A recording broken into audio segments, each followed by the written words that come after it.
All right. Well, thank you all for coming today. Today's presentation is creating vibrant customer hubs with Slack communities. I'm Zach Hotoff, but we'll be joined by the most amazing panel of DeMario, Joel, and Grace, who we'll be talking to later. And with that, we'll get started. So let me kick it over to the next slide, and I'll pass it over to you, Cheung. Awesome. Hello, everyone. Good afternoon, good evening, wherever you're calling in from. Firstly, thank you. Quick introduction. I'm Shyam Bhojwani, and myself and Kana, we are part of the New York City community chapter. We would love having other speakers again, right? This is the link. You can see the sign up here, barcode that you can use. We also have a Slack channel called Members NYC. So please, if you want to be involved when it comes to speaking sessions or any way, please let us know. We want like great speakers like Zach to be at this forum and share their journey, share anything. And also a big thank you to our expert panel. Kanav, over to you. Thanks, Shyam. So I think Shyam covered most of it.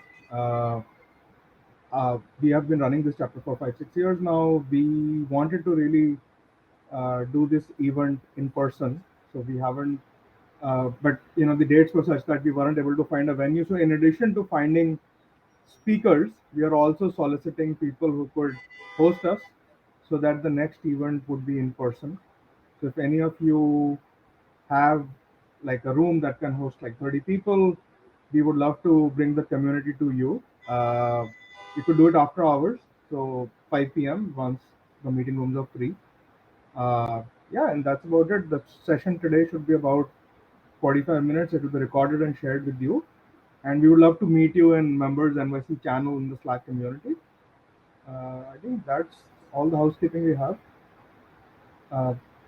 We do have one more thing that we would encourage participation. So we'll have 3 awesome panelists and Zach sort of moderating the panel. So if you have questions, we would love to pick a few folks who ask the most interesting questions and give you some Slack swag. So that's just an inducement for you guys to ask questions. So ask in between, ask in the end, but do ask, and we'll pick a few folks to get some swag. Amazing. Well, thank you, Kanav. Thank you, Shyam. And yeah, next time, hopefully I'm not wearing a suit inside my apartment. This is definitely not my normal attire. So hopefully we'll have a spot where we can really kind of bring everyone together and see everyone's faces. So another little housekeeping item, Trailblazer DX is coming up March 6th and 7th. It's Salesforce's largest developer conference, where both Salesforce and Slack will be showing off all the power around how to bring those two things together, along with generative AI. There is a special code for anybody seeing this today. Is this code right here? Feel free to take a screenshot of that for 35% off. And yours truly will actually be at TDX in March 6th and 7th. So please check out our session. It'll be about Slack, AI, and Salesforce, and we would love to have you there as well. Today's presentation is going to look a little bit like this. So we've just covered through most of our introductions. Now we'll be having a very short presentation about Slack and enterprise community building, followed by today's main event with our panel. And we would love to get as many questions in as possible so that we can ask your questions to our panel and get their unique answers. So a little bit about me. My name is Zach Hotoff. I'm the current co-founder of Tightknit. Tightknit is a community platform built for Slack to help you manage new onboarding engagement, your champions and advocacy programs, as well as we've introduced AI to help with moderation around search and kind of understanding your actual community platform. Before Tightknit, I used to work at Salesforce for about 6 years on the community cloud. I've been in the community space for quite a while now. By the time I left, I was director of product there and joined a small company called AirKit, which ended up getting reacquired back by Salesforce about a year after that to go lead AI and CRM. Our goal today in this talk, so by the end of it, here's what you'll hopefully understand. You'll understand how community can help cross-functional organizations so that everyone is able to see the rise in productivity, why Slack is a strong foundation for community building, and how to set up a successful Slack community architecture. We'll then be joined by our panel where we'll learn from leading community managers how to create delightful Slack experiences for their members. So the first big question that we like to ask is, why community? Some of you have maybe never heard the word community during your 9 to 5 Monday through Friday. And community is something that helps your organization actually grow. It's really the ultimate channel. It allows you to engage your users, your members, your customers, your partners, or anyone you're interacting with in engaging, friendly, and sometimes even delightfully fun experiences. And so this is a slide that I've taken from Gareth Wilson's Community Inc. newsletter. I highly recommend checking it out. What Gareth is capturing here is that community lifts all boats. It's not just about community. It's about community and marketing. It's about community and support, community and sales, and so on. And that community is actually driving all of these verticals, all of these various metrics. And that it's not about thinking as community as a single part of your business, but really how can it help the rest of your businesses scale and grow? So first, looking at how marketing is affected by community, whether it's content creation or co-creation, as one might even say, building SEO so that your customers' content is able to bring more interest into your various products and organizations, or as well as even building ambassador programs so that you can make the push using the eyes of your most avid champions. Support. This is a space I've worked a long time at Salesforce with Home Depot, Google. The largest communities out there is they're focused on helping their customers answer the questions as fast as possible. Your support organizations are only so big, so providing abilities for your actual most avid customers and users to answer other customers' questions gives you really high levels of what we call case deflection, avoiding any problems before they hit your actual organization. Sales uses communities to interact with various partners. They also look at it to be able to promote readiness, finding the point in time at which a user is most ready to actually begin working with a product, as well as even introducing, for larger organizations, new product discovery. Think of the Salesforce Trailblazer community and all the various tools that they have. Having a place where you can introduce new products and show your most avid users what's coming down the line is a great way to introduce kind of a sales pipeline there. With success, we're sometimes hard to take it, but an honest review can go so far, finding out how to build a better product, finding out how to focus on your adoption rate, and actually driving those metrics straight from within a community platform. And then talent is a great place for community. You've captured the most avid users of your product, the people that are most interested in your success. And now you have a pool of talent that you're able to go hire. They're knowledgeable, they're passionate about your particular landscape. And then finally, as a product manager, I've always used community for feedback, trying to take my products and put them out as early as possible, getting new ideas of where my customers want me to go, and understanding how to build great products, not through my eyes, but really through theirs. And now Slack. And this slide is certainly one that is definitely the most contentious slide in the entire deck.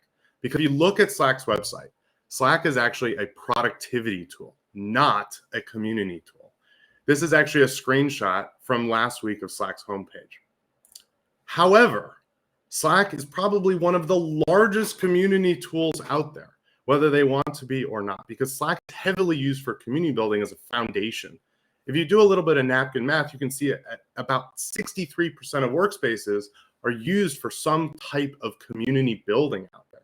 It's highly accessible, secure, available, and performant, and all of the things that one would want out of a communications platform that could surface kind of this community layer. So Slack last week celebrated its 10-year anniversary. We're very excited for them, and a lot of news has been made about it. But if we look at the history of Slack and all of the functionality that they've been able to build since day one, since they were just a gaming company actually to start and transitioned into a productivity tool, we can find features like channels, app integrations, reactions, message formatting, so much more, including coming down even sooner, huddles and Canvas, that allow Slack to not just be a great productivity platform, but actually focused on how do we use this as a community tool to engage with our customers directly. And so over the time that we've been building Tightknit, we've learned a little bit about how to build the best possible community experience for your customers. And this tends to be the way that we've seen it most set up. Again, results may vary. Every organization is different. But the way we've seen it is there is this employee workspace. The way that most people use Slack today, employee to employee, or even with Slack Connect, being able to engage single entities, essentially a single customer or a single partner. And those could consist of one or many people, but single entity solutions.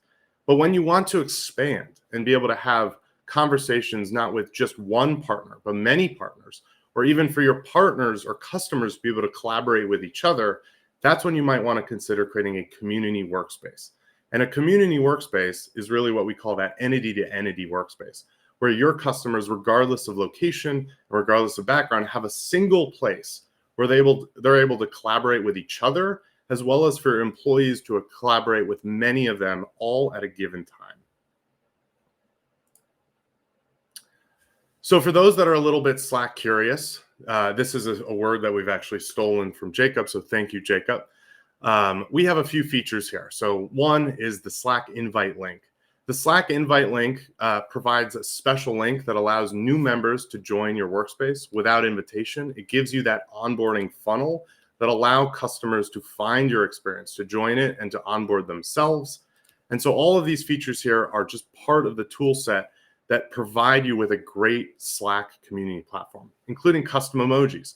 I think a lot of us were already complaining in Bevy that we can't promote our own custom emojis. But in Slack, you have virtually, I've never hit the limit, virtually an unlimited number of custom emojis that you can create inside of Slack and be able to represent your community brand just the way you want it to be specified.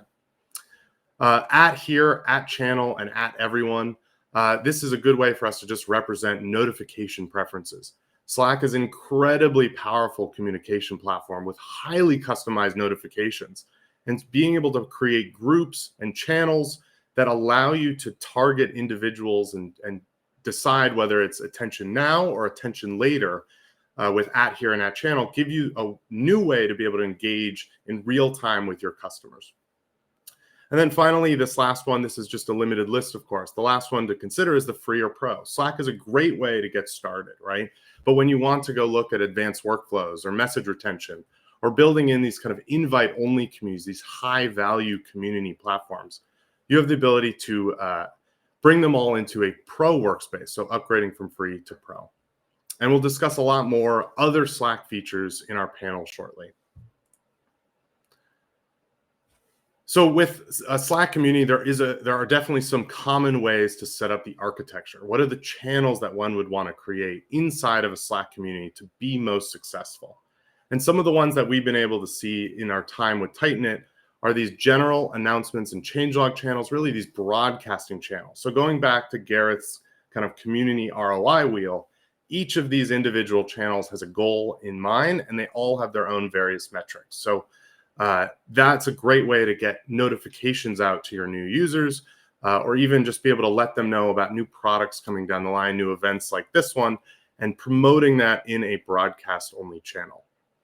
Intros and say hi. This is probably one that if you're in the community space, you just kind of discovers the most used channel. It's the easiest, most frictionless way to get a new user to participate in a community. How do you get them to introduce themselves, say where they're coming from, be able to kind of answer a question before they even know what your community is all about? Help, support, and bugs. A phenomenal way, not for you to reach out to your customers, but for them to reach out to you. So with support and success, some of the most active channels in these organizations are coming from these particular channels. So having a great way to give your customers a way to tell you when something is wrong and be able to respond to them in real time. Feedback and wish lists. This is the dream of every product manager. When a customer has an idea and they're able to share it back with you without any sort of friction, without any sort of email process, they can jump in, post about their idea, and even have others add on to it. So you can build onto these long product roadmaps. Best practices and showcase, a phenomenal way to take your advocates, to take your ambassadors, and be able to show off what they can do on your platform, giving them a channel where they can co-create content alongside you.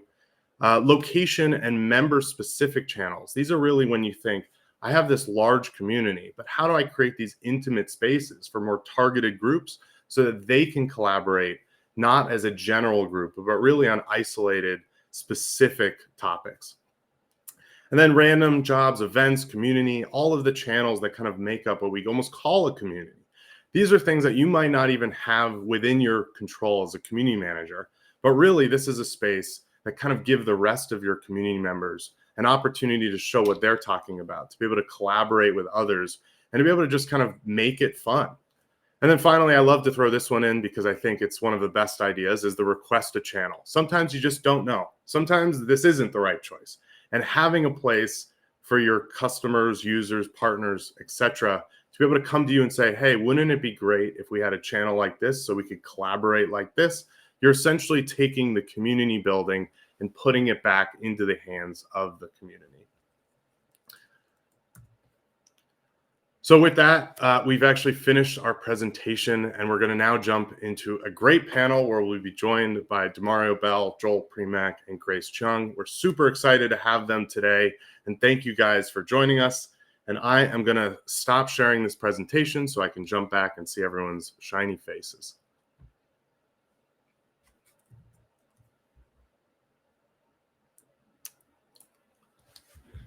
And you guys can all hear me now, right? Yes. Amazing. Well, we're going to kick this off with a little bit of intros where I'll go around and actually ask everyone the same question, and we'll kind of kick it off. So if each of you could introduce yourself and then answer this particular question, that would be perfect. So, Joel, you're at the top of my screen, so we're going to start with you. So the first question is going to be, what feature in Slack makes it a powerful community platform? Okay. First off, thank you, Zach, for having me on the panelists today. One of my favorite things in Slack that makes it a powerful community building platform is custom emojis. We were asking about it. We've already talked about it. And I like to think of it as it's a super simple way, but it's super impactful to really like bring the culture of your community to life visually. There are inclusive emojis. You can create like an emoji that's a heart with like the logos or colors of your community, etc. And it's just a really great way to bring it to life and make people feel like that they're a part of something bigger through something that seems so small, but it's really impactful. Amazing. Well, thank you, Joel. And then Grace, you're next on my screen. So if you could give a quick intro of yourself and your community, as well as answering what feature in Slack makes it a powerful community platform. Sure. Hey, everyone. I'm Grace. I lead social and community at Lattice, which is an HR tech company. I'm based in San Francisco, where it is currently downpouring. So I just hear a storm outside the window right now, which is not fun. And my pronouns are she and her. When we're talking about diversity and inclusivity, want to include that. My favorite Slack feature, I think because I run this global HR community and because our company also has folks located all over the world, is probably just scheduling messages so that you're not bothering people when they're in the middle of meetings, but you also don't want to forget a thought that you're having in the moment.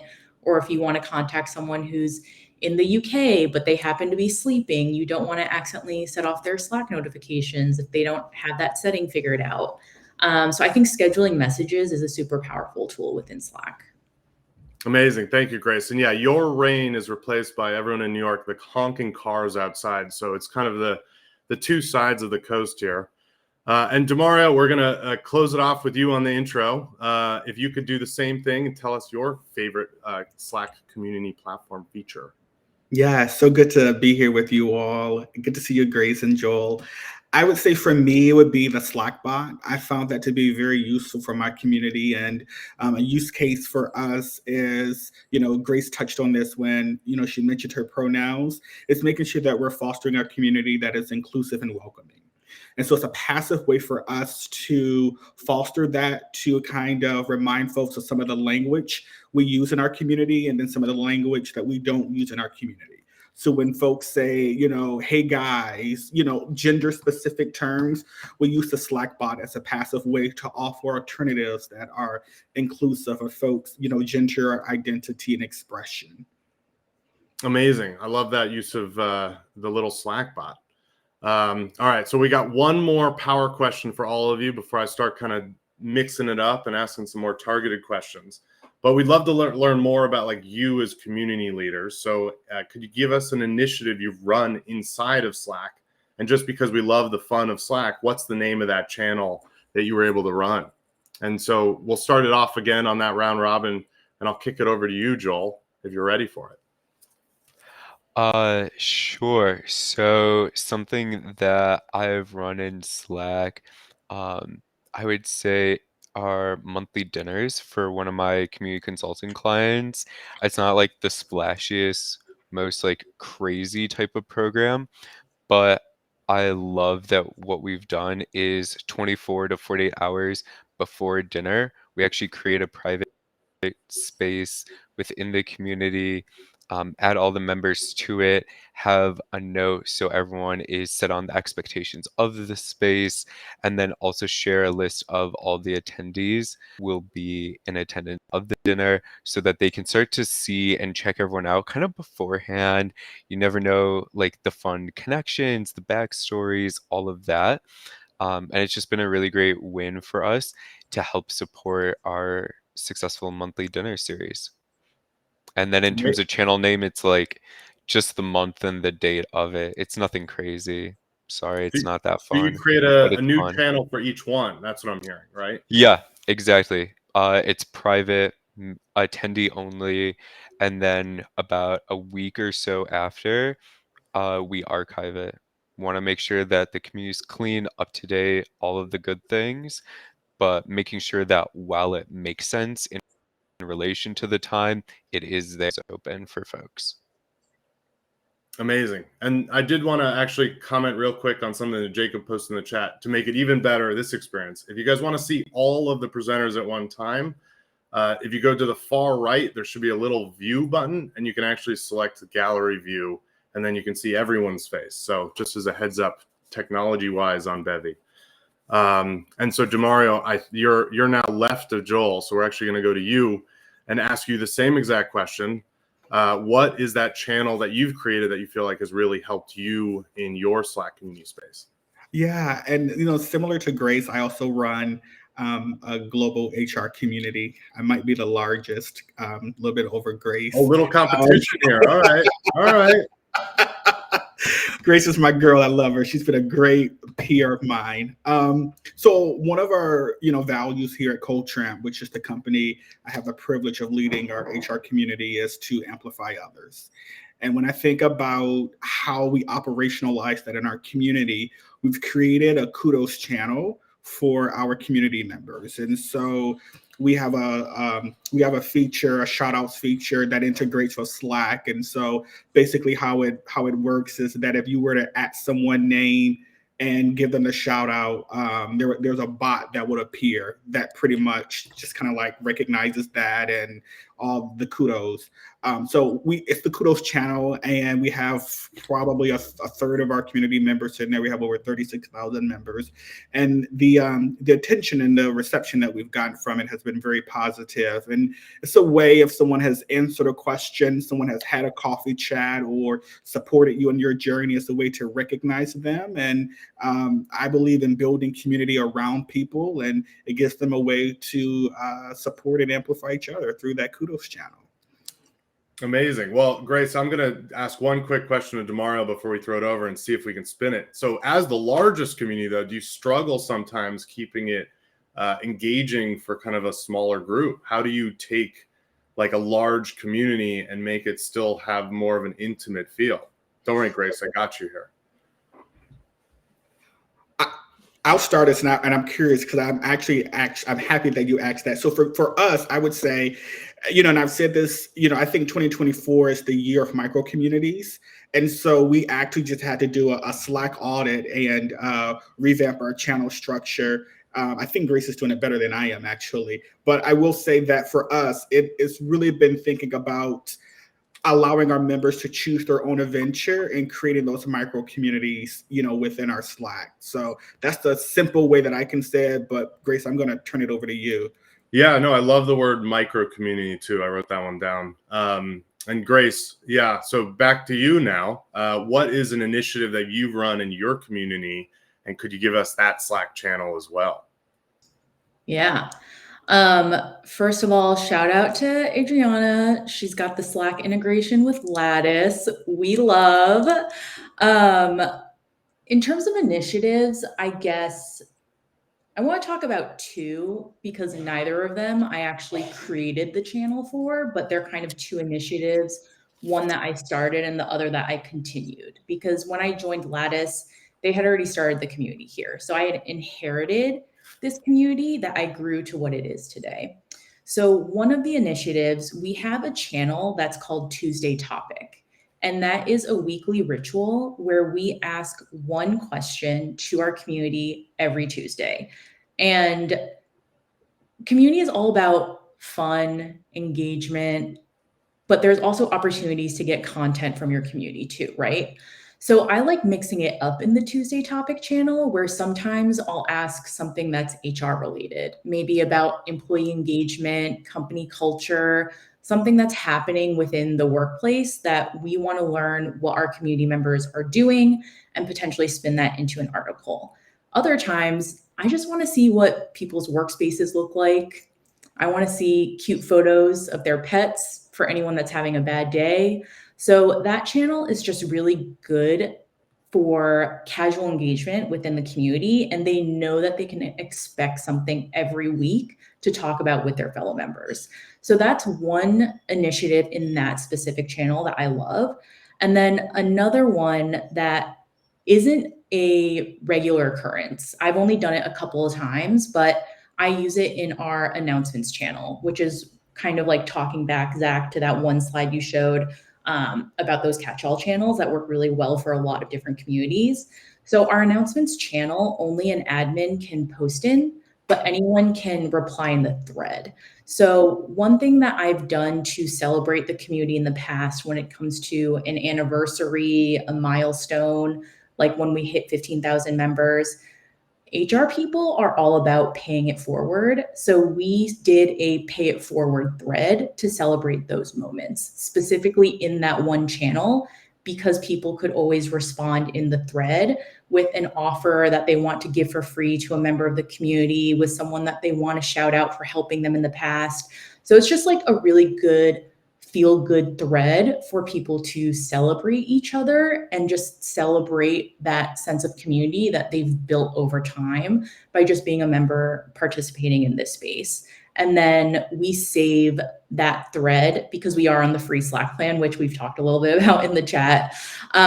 So we save that thread just as a reference for folks to know who they can go to for the offer, for me to know just like what someone's specialty is, if I need to tag someone in a comment in the future.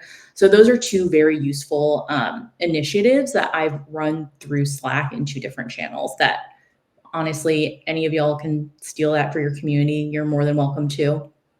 And then to DeMario's point about micro communities, I think what we've seen a lot in the community manager space, right, is that you can find community anywhere. It doesn't have to be online. It can be in person. It can be being part of a newsletter subscription with other people who love this thing that you're really into. And so I love the idea of choose your own adventure. And that's how we've built the community. You can participate in Slack. You can participate in a virtual or in-person event that we're running. You can participate by just subscribing to our newsletter and reading our content. So when we think of community at Lattice, it's that really holistic view of we want to build community in whatever space you want to participate in. So love our Slack group, and we definitely see the most engagement in there, but we offer these other outlets and channels for those members to participate in so they don't feel restricted, especially because Slack can be super overwhelming, as we've discussed.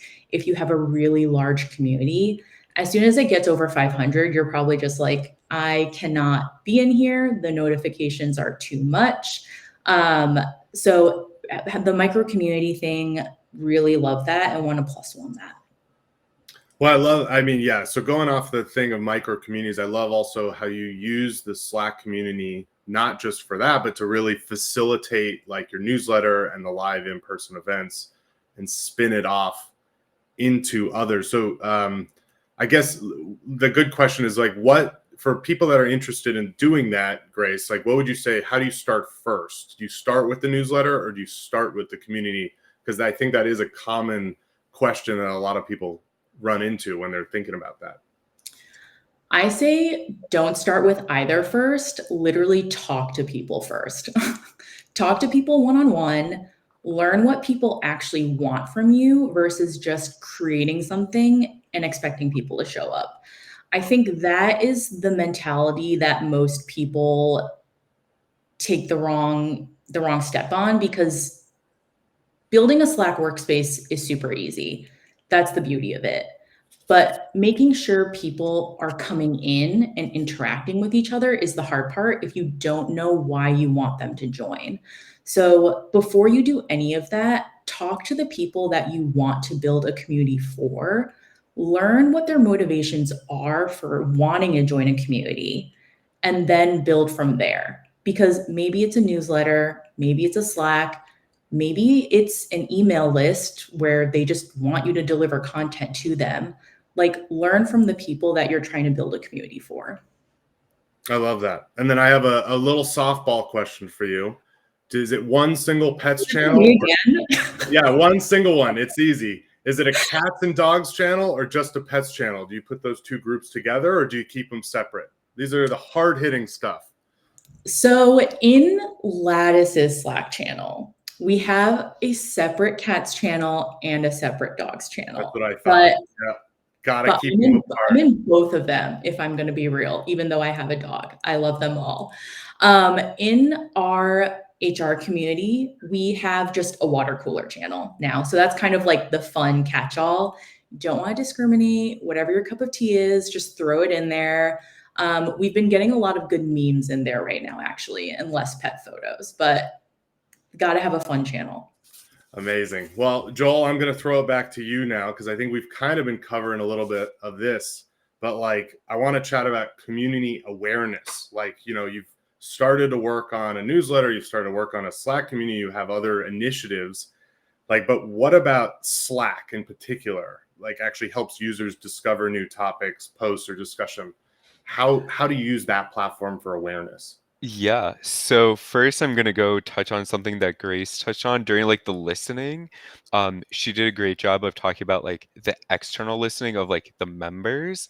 I would equally say, and I'm talking and working with one of my community consulting clients right now on also an internal listening tour too, so that they're clear on like the business outcomes that their community program is supposed to impact. So then when you're thinking about how you build it, then you're like, okay, I'm keeping the business outcomes in mind and also connecting that to what potential members or current members want from either a new program or from a whole new community starting from 0 going to 1.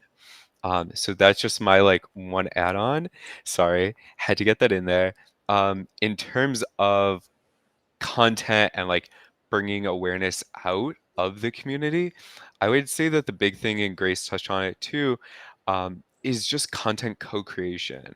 Whether it's from events, like blog posts, templates, like you name it, it can all be built or designed in partnership with folks who are in your community.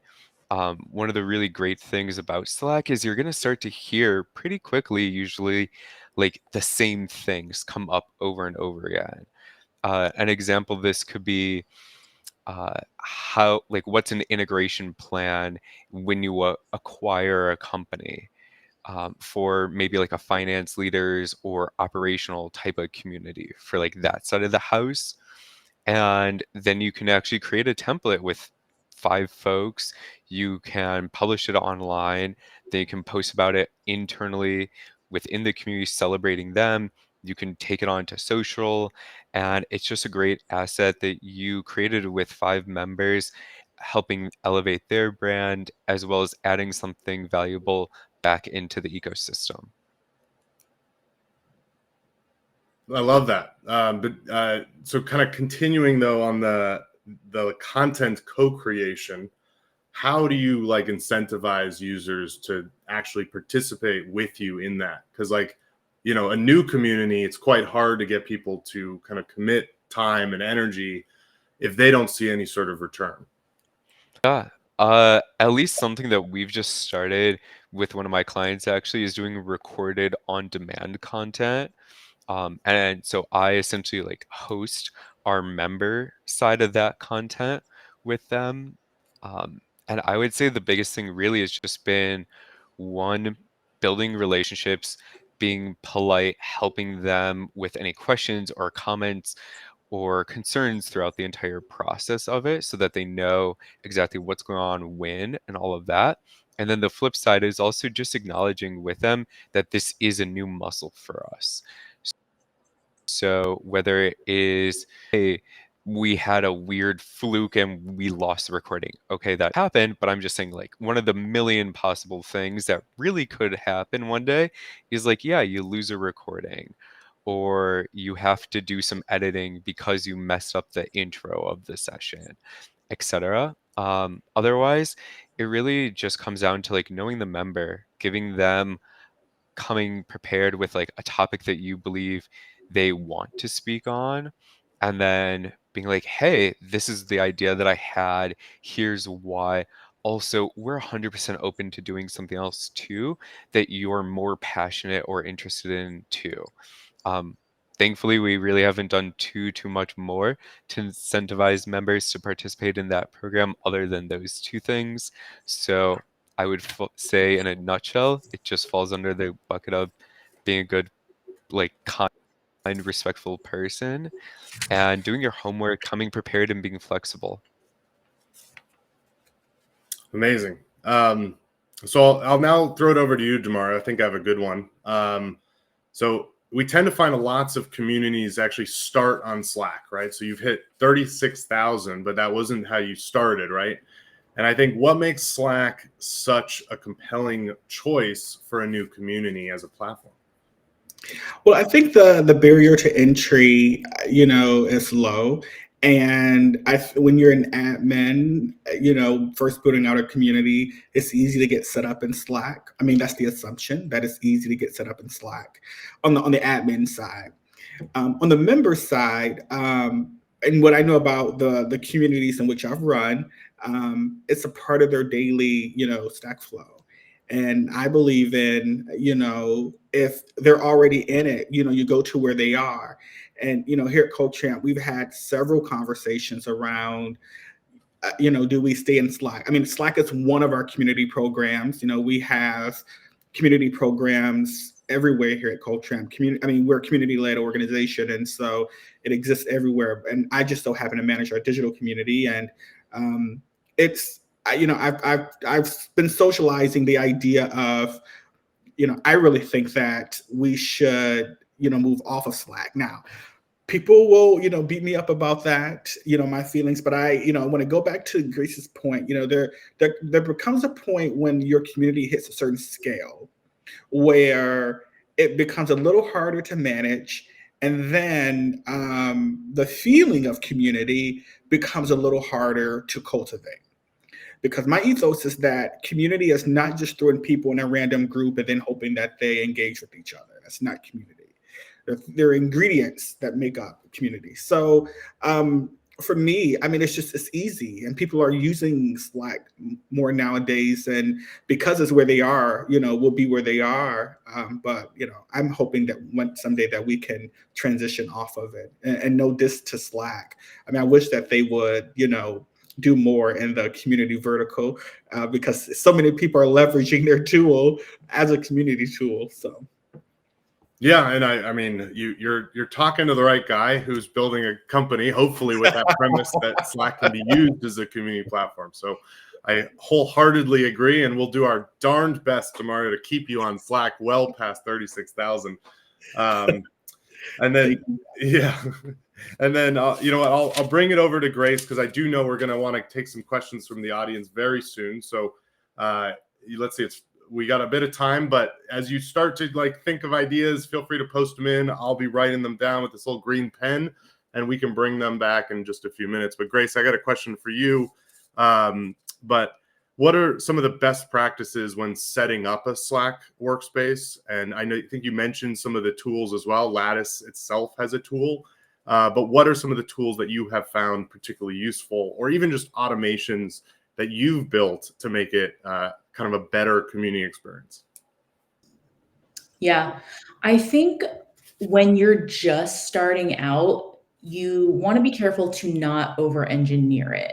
If it's too curated, there's too many parameters for interaction, it makes it honestly less interesting for people to participate. So you want to start with maybe a small set of channels, introductions, announcements, virtual coffees, like just a very small set of channels. And then a very streamlined code of conduct of how people should be using the space and interacting with each other, especially if you have a very clear vision of what you want people to get out of the community. And then from there, you can kind of test and add on. So when you're just starting out, what I think about when I think about onboarding, that's your opportunity to have the one-on-one with people because you're starting small. That's where you can really get to know your members, build those relationships, and find the people who are going to be your most active participants right off the bat to see conversations and stuff like that. So you don't need any additional tools at the very beginning, but then as your community grows and you see where things are going, like say you have a support community, you want to give product feedback back to your team. Maybe you want to set up an Asana automation or an Asana form where people can literally submit feedback that is delivered straight to your team. Maybe your community members are most excited about sharing best practices or learning about trends. Maybe you can consider setting up an RSS feed in your community to like a very popular blog or maybe even to your own content library. So you can kind of see indicators from conversations and from talking to people of the different tools that you'll eventually want to add on to your community to make the experience better. So this is where the listening is super important. And then going back again to talking about free versus paid Slack, at a certain point, you're going to want to measure how things are doing. So obviously surveying is super important, but if you're on a free Slack plan, you're not really getting that deep data to make certain decisions. So that's when you'll maybe want to look at other tools like Tightknit, Common Room. The beauty of it now is that this space, there are so many amazing tools out there that makes the Slack community manager's life easier. And because there's so many new ones in the space, they're also very willing to take your feedback and build something that is extremely useful to the community manager. And going from free Slack to paid Slack, that's a huge investment. You have to pay per active user. A lot of people don't have the budget for that. And so these tools that can kind of put a Band-Aid on the problem for you and get the job done within Slack are super, super helpful for community managers right now. Yeah, and I think that the free versus pro debate has gone on since the beginning of Slack time. And yeah, I think what you're saying is completely right? Like it depends on the value you're getting out of the individual. And if you're able to make the argument that it is worth going pro, then it totally makes sense. And I do think we'll actually start trickling in a few because Grace, you were actually getting a lot of questions that were targeted to what you were mentioning. So I'll take one quick question from the audience and then we'll move it over to others. But Austin was asking a pretty long question that I'll do my best to summarize. But he's actually covering a little bit about, I think, what you talked about before, right? You capture like a win story or some sort of celebration. And what he's mostly interested in is how do you take that information and share it beyond the community, as well as making sure that you're maintaining trust during that process. Great question, Austin. I think it also depends on what you are getting from your community. If it's something that's specifically about your work and they're thanking you for something, great thing to share back to your team, to your company, to demonstrate how a specific member is getting value from the community. Also, really great screenshot or quote grab maybe to add to your folder of accomplishments. So then next time you're doing performance reviews, you can say, hey, y'all, look at what I've been doing that people have been loving. Surveys, if you are getting some really good quotes from community members, I always say go to the member and ask if they're comfortable sharing it out to the world. Then you can post it on social as sort of a value prop for why people should be joining your community straight from a member's mouth. That also is publicly viewable, so then everyone at your company can see it as well. And then going back to content, if they're saying something great in the community, you feel like it really aligns with an article that you're writing or just like anything that you're working on, go back and ask if they're willing to let you use that quote in something that's publicly viewable in your library, or if they even want to riff on it some more and give you a quote that they feel super strong about that they want you to use. And then a lot of the times, all of that is evergreen as well. So as long as you have their permission, you can continue using it over and over, and there's always value in that. Austin, I see your follow-up. What is your template for getting that sign-off? How official do you feel it needs to be? I personally, as a community manager, you are talking to people directly. So I prefer talking like a real person.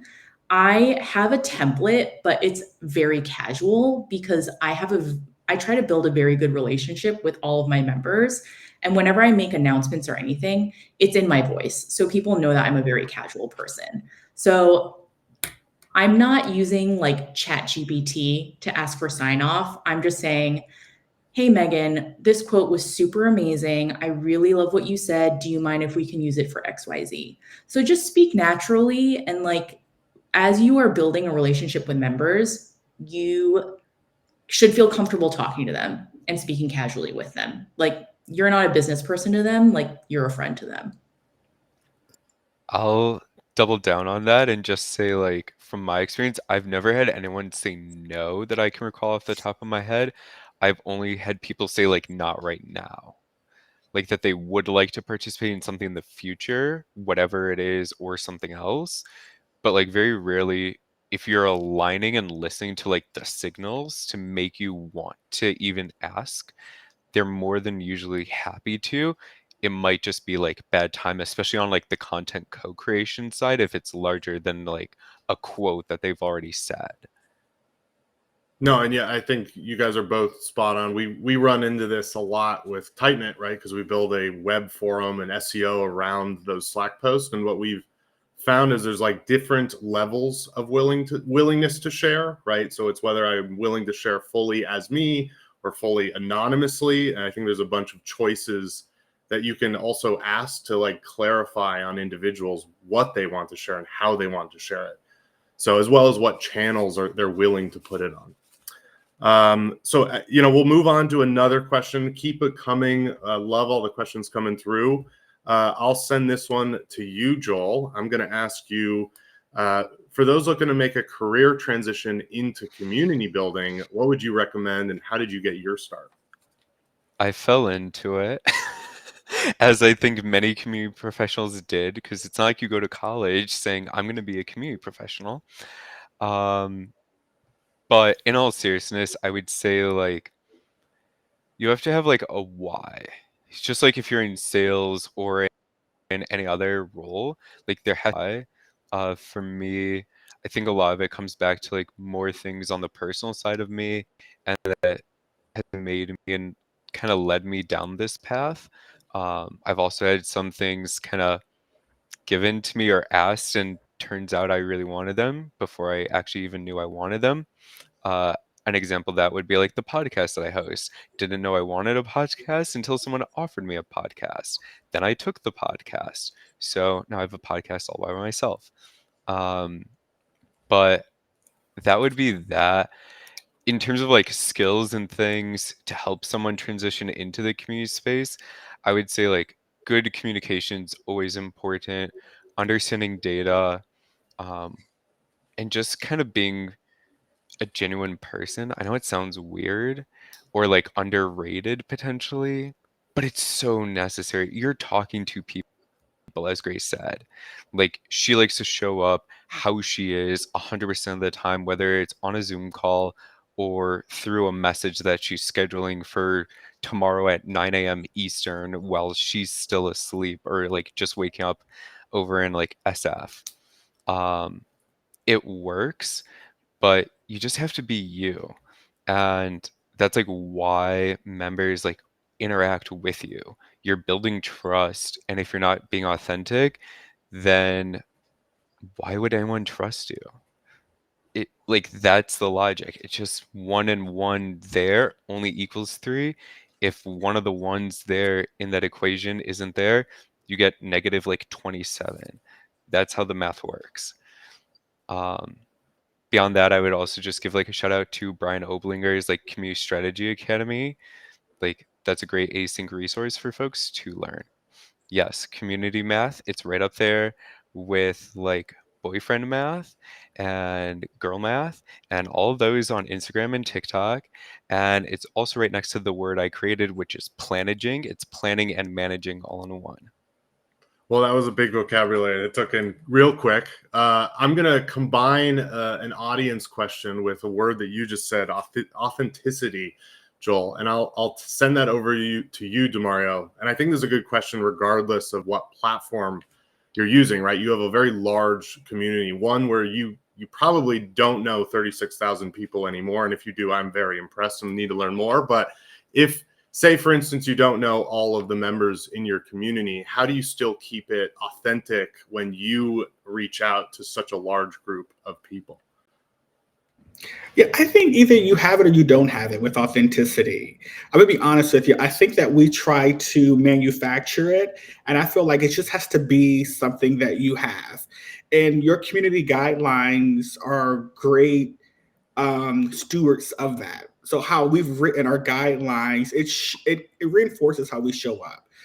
For me, I still believe in getting to know your members one-to-one. And while I have automation set up in my community, what the automations allow me to do is to be more efficient with my work, but they also start a conversation with my community members as well, should they respond. And so I'm never too busy for a one-on-one conversation. And I say that publicly and unapologetically. I am not the president at all. My calendar is not busy all day. So I say still make time to get to know them one-on-one, still make time to have those private DM conversations. I tell people it's not a science to it, literally. Either you have it or you don't have it. So. No, and I think that's great. And this is actually a good transition. I'll ask you kind of a follow-up question because we kind of covered like the return on community and how it really touches every little bit of an organization. I would love to know what department your community platform sits under, but like tell us more about like who you get in touch with, because I can imagine you've touched certain deals that have made it through. You've saved certain deals that could have not gone up for renewal. So tell us more about your department and how you've interacted with other departments. Yeah, I'll hit that quickly. Yeah, that's a great question. So community sits within the marketing practice here at CoachRamp, and community can inevitably sit anywhere within the organization just based on your goals. But our goals, Zach, are tied around brand awareness and top of funnel growth. And so it just makes perfect sense because we are an organic channel. I have a reaction to the term channel, but because we are an organic channel, it makes perfect sense that we sit within brand. But to your point, I connect with so many departments here at CoachRamp where I have to be very strategic around like my internal partnerships. So right now I'm really focused on sales enablement and customer success enablement. And those are big practices here. I mean, they're bigger than the marketing practice.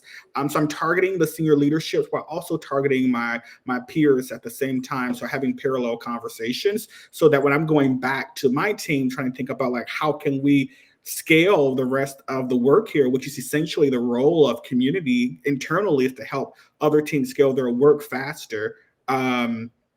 I'm working a lot with customer success, and I'm also looking at the tools that they use as well. So we have a channel here internally that we look at deals that are probably going to churn, and I try to come in and say, hey, how can we get them connected to the community? But there are different levers that we pull. To be honest with you, I think I'll say this lastly. I think for any community manager, and you didn't ask this question, but I just want to just drive this point home. I think what makes a very successful community manager is someone who has commercial acumen.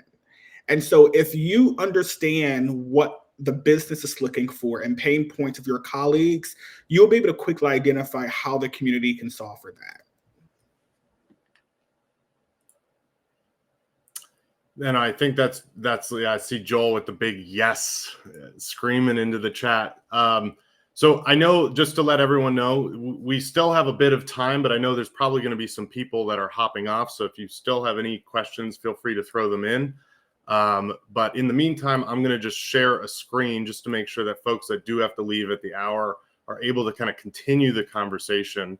So as a big call out, please go ahead, join the Slack community, find kind of your channel in there. Jacob, who's online, is our Slack community leader and can also be that point person for you, as well as Shyam and Kanav, who are our New York City chapter. Find us at Members NYC in the Slack community channel. And we have also a burgeoning Tightknit community growing, and I'm taking mostly notes for this thing, but really learning as well about how to grow a community from the experts. So if you are interested in kind of keeping this conversation going, talking more about best practices around how to build a Slack community, please go ahead, join our Tightknit community here. We'd love to have you. We'd love to participate. Steven, my co-founder, is in there. He's able to answer questions as we speak. So if anyone has additional questions, feel free to throw them in. But as soon as kind of those stop flowing in, I'll let DeMario, Joel, and Grace kind of run away. And we do have some swag for all of you. So Jacob and team at Slack are at work building the latest and greatest Slack community swag. So we'll be sending that out to you guys all as well as a thank you for joining. And I don't see the questions coming in hot. So I think we've covered the vast expanse of community building, or at least covered the East Coast pretty hard because it's almost 5 p.m. So with that, I'm going to hand it over to Kanav and Shyam, who've helped us organize this event. I'm going to thank DeMario, Joel, and Grace so much for an hour's worth of your time. We could not have learned any more from all of you. So thank you again. And I'll hand it over to you, Kanav and Shyam, to close us out. Okay, thank you, Zach, for hosting the panel, and thanks to all the panelists for doing this. Thanks to Jacob for sort of making sure that the community is there in the first place and for being our pillar of support. I think I'm very happy with the attendance we saw today. This has been, I think, one of our biggest events, if not the biggest event. We had 55 people at the most, which is a lot, given that we started off with a in-person meetup and then we are doing a virtual meetup. So thank you everybody for joining in. We will be choosing the folks who win the swag offline, and we'll reach out to you. Sham, anything else you want to add? No, Kanav, you got it all. Thank you so much. As we mentioned, we are always looking for speakers. So if anyone here wants to be a speaker or join us for the next event, please feel to reach out to myself, Kanav, or Jacob. We are here to help you.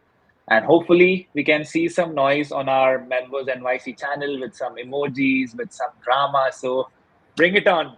Thank you so much.